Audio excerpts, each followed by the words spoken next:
Hey guys, you're welcome back to my channel today. Thank you so much for stopping by. In this video, we'll be recreating this halter neck blouse that you can see on your screen. This blouse is inspired by Adorn by Doris on Instagram. I hope I pronounced that right. I saw it on Instagram and I decided to recreate. So without further ado, let's jump right into the video. I already have my pattern paper for the front. I'll go ahead and start taking my points. The first point is the distance from my shoulder to my bust point, which is 10 inches. The next point is the distance from my shoulder to my under bust point, which is 13 inches. The next point is the distance from my shoulder to my waist point, which is 16 inches. I went ahead to add half an inch to the 16 inches. So I'll go ahead and mark all the dots and I'll roll straight lines across. After doing that, I'll label my lines. The first line is the bust line. The next one is the under bust line, while the last line is the waistline. Okay, so I'm going to be creating like a princess dart bustier, and then we are going to alter it later, okay, because I want to have a dart at the front of the blouse. So the next thing I'll do is to take half of my shoulder measurement, which is 7.5 inches. I'll indicate that from the center front. On that 7.5 inches, I'm going to go down by 1 inch for my shoulder slope, and I'll slant from that point into the neckline area. After doing that, I'm going to place my tape after the shoulder slope, and I'm going to go down by half of my round armhole circumference divided by 2. So I will advise that you reduce it by 1 inch or 1.5 inches because this is a sleeveless blouse, so your armhole area is not too opened. After doing that, I went ahead to make sure I have the same 7.5 inches on that particular line, and then I'm going ahead to roll a straight line across. So this part is going to, the line is going to serve as my chest line. The next thing I'll do is to place my tape on this straight line, and I'm going to divide what I have by 2. What I have there is 7.5 inches. I'll fold my tape into 2 to divide it. I'll mark the middle. On that middle point, I'm going to come inward by ½ inch, as you can see me doing. After doing that, I'm going to place my bust circumference divided by 4 on the chest line. My bust circumference divided by 4 is 9 inches. I'll indicate the 9 inches. After doing that, I'll connect from the shoulder slope to meet the ½ inch, and from that point I'll connect to meet the dot that I have on the chest line like this. So guys, the next thing I'll do is to take my dart. To do that, I'm going to take half of my nipple to nipple measurement, which is 4 inches. So I'm going to be adding ½ an inch to that 4 inches because I want to take in my dart for this blouse like I said before. So I'm adding ½ an inch. So the ½ an inch is going to serve as my stitching allowance. So I'm taking 4.5 inches on the bust line, on the under bust line, and on the waistline. I'll connect the 3 dots into a straight line. After doing that, I'm going to take ½ an inch on both sides of the straight line. I'll take ½ an inch to the left and I'll take ½ an inch to the right. On the bust line, I'm going to go down by 1 inch. I'll indicate the 1 inch with a dot. After doing that, I'll connect from the waist to meet the 1 inch dot that I have below the chest line, as you can see me doing. So after doing that, guys, the next thing I'm going to do now is to take my neckline measurement. So this totally depends on how you want it to be. For the depth, I'll be using 2.5 inches. You can use 2 inches, you can use 1.5 inches, depending on how high you want the neckline to be. But for my neck width, I'll be using 3 inches. So it's 3 by 2.5 inches. I went ahead to use my ruler to connect like this. Next thing I'll do is to add my stitching allowance to the bust line. Remember, I already have my bust circumference divided by 4 on the chest line. I went ahead to add 1.5 inches for my stitching allowance. I repeated the same thing on the bust line. This is to enable me have a straight line from the chest line to the bust line. So the next thing I'll do is to take my bust dart. To do that, I came out by 1 inch for my dart leg, and on that dot where I placed my measurement, I'm going to be taking ½ an inch on the upper part and ½ an inch on the down part. Okay, so my bust dart is 1 inch. After taking the ½ an inch on both sides of the straight line, I'm going to go ahead and connect from the 1 inch, as you can see me doing. So in case you don't understand what I'm saying, just follow what I'm doing. Okay, so after connecting, this is what I have for my bust dart, which is 1 inch because I took ½ an inch on both sides. So what I'll do now is to replace this 1 inch so that when I close my dart, my pattern is not going to become small. Okay, so I'm adding 1 inch to replace the 1 inch bust dart that I just took. I hope you understand. So after marking the 1 inch, I'll go ahead and rule a straight line across like this. So guys, I'm going to mark the length of my top for now. This is not the length of my blouse. Like I said, I'm going to still alter this pattern paper. So what I have on this pattern paper is 20 inches. That is going to be the length, but it's not going to be 20 inches because I'm going to take out 1 inch dart from this, so it's going to be 19 inches. So on the blouse length, which is everything that I have on this pattern paper, I placed my hip circumference divided by 4. I did not add any stitching allowance to it. Okay, so I went ahead to connect from the bust line all the way to the blouse length. So the next thing I'll do now is to extend my dart, as you can see me doing. So go ahead and do that. After extending my dart, this is what I have. The next thing I'm going to do now is to create the neckline. So to do that, I'm going to place my tape from the neck width, okay, all the way to the armhole area. I'll place my ruler, and then I'm going to connect like this. So you can make it into a slant, you can make it into a curve depending on what you want. After doing that, in order for it not to gape on the armhole area, what I'm going to do is to extend from the dart leg upward, as you can see me doing. I'm using the straight part of my ruler. After connecting, go ahead and blend anywhere that there is any sharp edge. So I've gone ahead to do that. Now for it not to gape, I'm going to be taking half an inch on both sides. I would advise that you take about 0.75 inches on both sides, because after taking this half an inch, I realized that mine was gaping a little. So after taking the 0.75 inches, go ahead and connect it back to the bust line and then blend any sharp edge. So I've taken my darts. So after doing that, guys, I'm going to close up these darts. Before I do that, I'm going to go ahead and cut. So I'm going to explain again. The full length of this pattern paper is 20 inches, but I have 1 inch side dart that I'm going to be taking in. Once I take that 1 inch side dart, my pattern paper is going to be 19 inches. So let's say that this pattern paper is 19 inches long. Okay, so I'm going to go ahead and cut. So pay close attention so you know where to cut.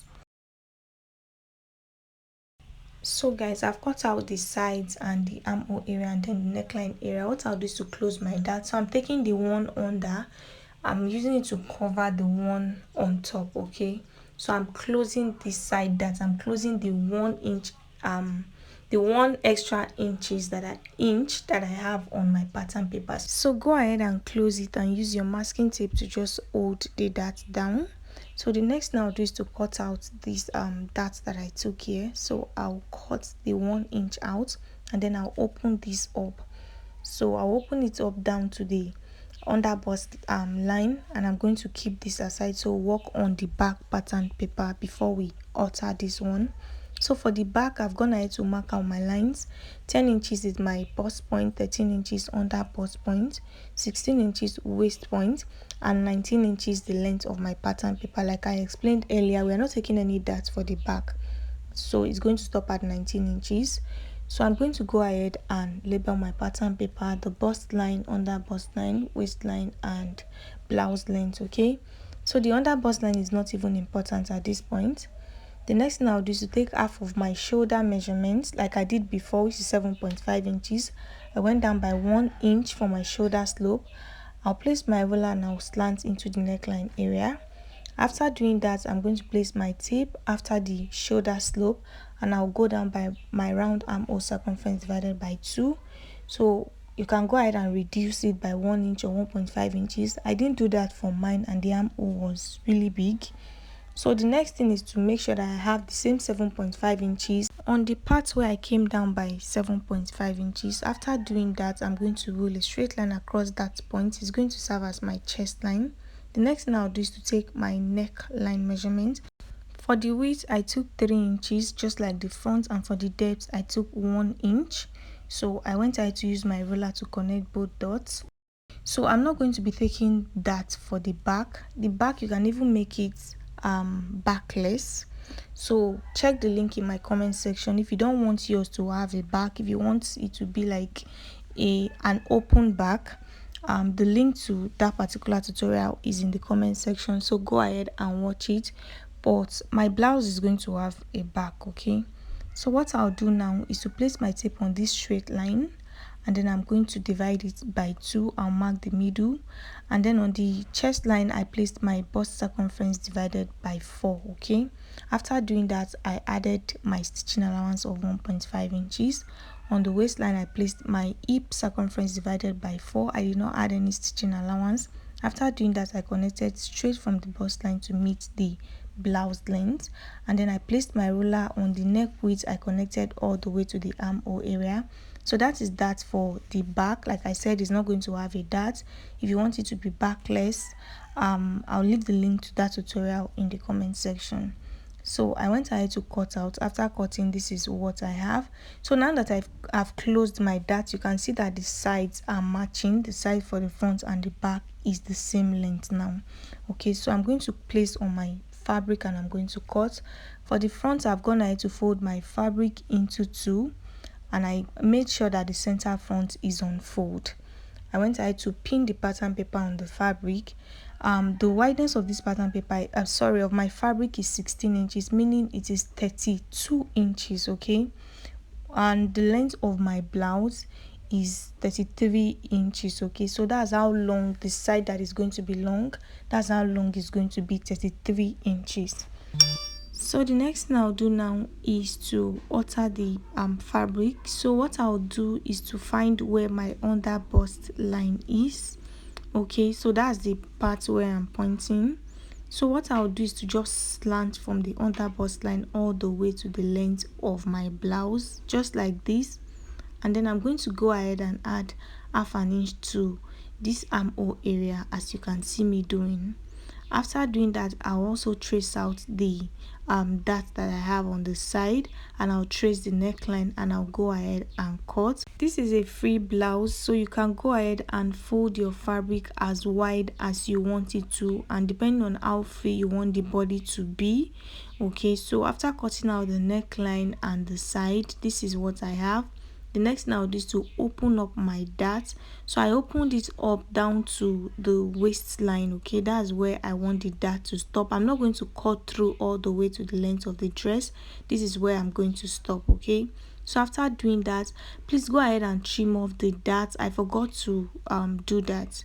So trim off the half an inch that you took on both sides. Since we already added half an inch to our dart leg, so we have our stitching allowance already. So mark out half an inch on both sides after opening up your dart, and then go ahead and cut it out, okay? Go ahead and do that. So guys, I'm done cutting the front. I'll go ahead and cut the back. I've gone ahead to fold my fabric into 2, and I placed my pattern paper on it. The center is also on fold because this blouse does not have a zipper. So from the under bust line, I went ahead to slant all the way to the length of my blouse, and I added half an inch to the armhole area, okay, for hemming allowance. So I've gone ahead to cut, and I've also traced out the neckline, and this is what I have. Okay, so the fabric that I folded is the same thing as that of the front. So I've taken my pattern paper up. This is what I have, okay? So we're not taking any dart here. All I have to do is to pipe the armhole area, okay? So for the front, guys, if you notice, you see a design at the front of the blouse. So the reason why I used a princess dart pattern is because I want to include that design to the front of my blouse.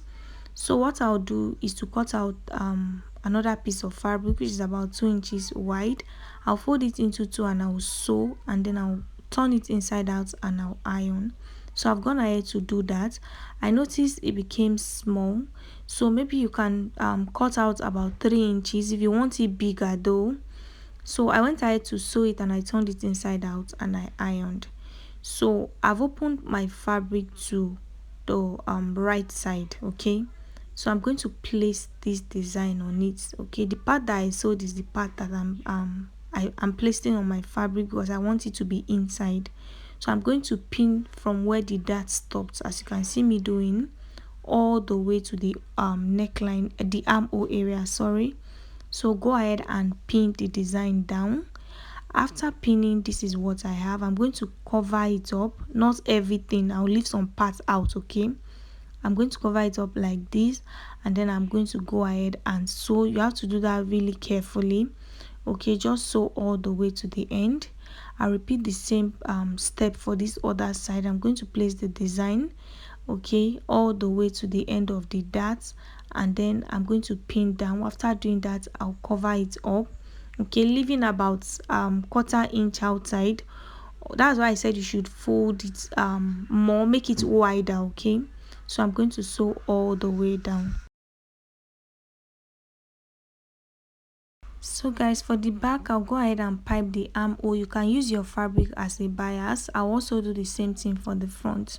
So guys, I've gone ahead to sew, and this is what I have on the outside. This is what it looks like on the inside. So you can go ahead and overlock it. For the armhole, I used my fabric as a bias, and then I ironed it down using my hemming gum. So this is what I have. You can see the design on the outside. This is what it looks like. So if you like, you can make yours wider so it comes out really well. So after doing that, guys, I've also gone ahead to sew the armhole area, and I used my hemming gum to just hold the fabric together. So this is what the back looks like. I'll go ahead and fold them, place them right sides facing right sides, and I'll pin from the armhole all the way to the end. After doing that, I'm going to sew both sides. So remember, I added 1.5 inches as my stitching allowance from the armhole area. I'm going to place that on the armhole area, and I'll sew all the way down. I'll turn inside out, and then I'll iron.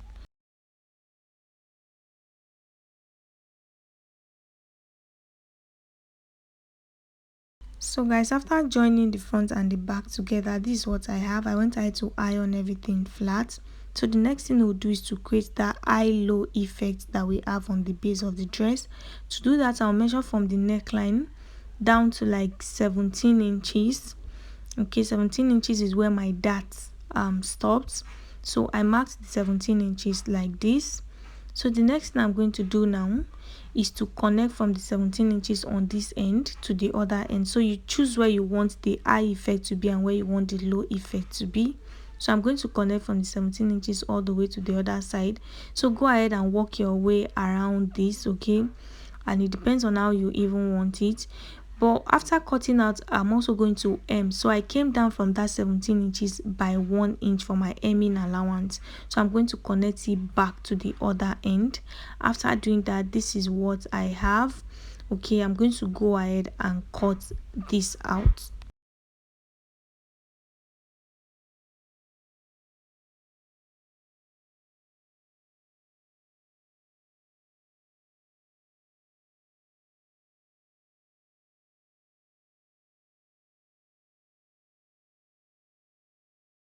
So guys, I'm done cutting, and this is what I have. I'm going to open the side up. I'll go ahead and hem it all the way around, and I'll join it back. Okay, so after doing that, next thing I'm going to do is to cut out the band for the neck area. So I've gone ahead to cut out this piece of fabric. It's on fold. The wideness of this fabric is about 47 inches, and the width is about 6 inches. On fold, it is 3 inches. It's on fold right now, and what I have is 3 inches. Once I open it up, I have 6 inches. So it depends on how wide you also want the neck piece to be. So I'll place it right side facing right side. I'll pin down, and then I'm going to sew all the way around. I'll leave a little opening where I'll use to turn everything inside out. On the ends of the rope, I want it to be stylish, so I'm going to sew it like this in a slant, and then I'll continue from there in a straight line all the way to the end. I'll do the same thing for the other side of the rope, and then I'll turn inside out and I'll iron. I've gone ahead to do that, guys, and this is what I have. Okay, next thing I'll do is to fold this rope on equally. As you can see, one side is longer than the other side. The side that is not too long is where I'm going to place on the front neckline. Okay, so I'm going to pin. I'll place them as you can see me doing, and I'll pin to the end of the front neckline as you can see me doing. After pinning, I'm going to place my tape from where I stopped pinning. Okay, and I'll mark 3.5 inches. So I'll place my tape here. I'll mark 3.5 inches. I'll indicate the 3.5 inches with a dot. That dot is where I'm going to start pinning the back neckline to, as you can see. So I'll pin all the way to the end. So you can make your rope longer, okay, depending on how long you want it to be. So I'll go ahead and sew the front, and then I'll sew the back. Okay, after sewing, I'll turn it up like this. So once I tie my rope, it's going to stay on the sides. I've gone ahead to sew, and this is what I have.